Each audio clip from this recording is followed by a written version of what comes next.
పిల్లలు ఈరోజు మనం కరెన్సీ ద్వారా కూడికలు ఎలా చేయాలో నేర్చుకుందాం.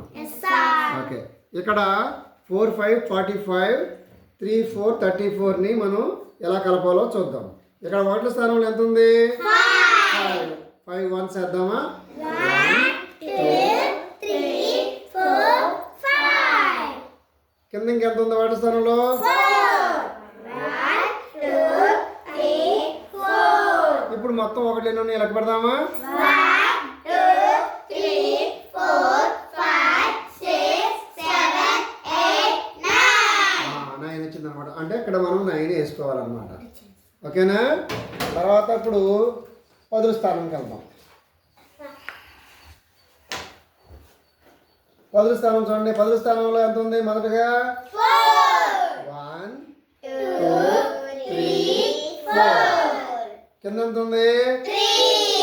1 2 3. మొత్తం ఎన్ని పదులు? 1 2 3 4 5 6 7. అంటే ఇక్కడ మనం పదుల్లో 7 వేసుకోవాలన్నమాట. పాస్ చేయండి పిల్లలు. ఇప్పుడు ఇంకో కూడి చేద్దామా?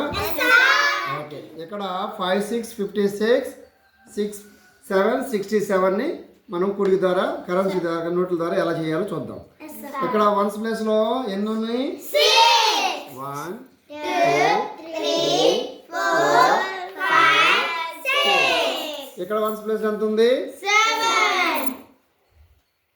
1 2 3 4 5 6 7.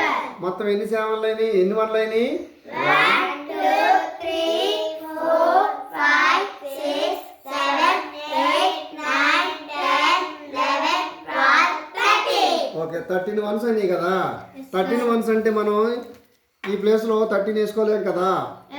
కాబట్టి మనం 13ని 10 + 3గా మార్చుకుందామా? అప్పుడు మనం 10స్ని 10s ప్లేస్లోకి మార్చుకుని మిగిలిన వన్స్ని ఈ ప్లేస్లో వేసుకుందాం.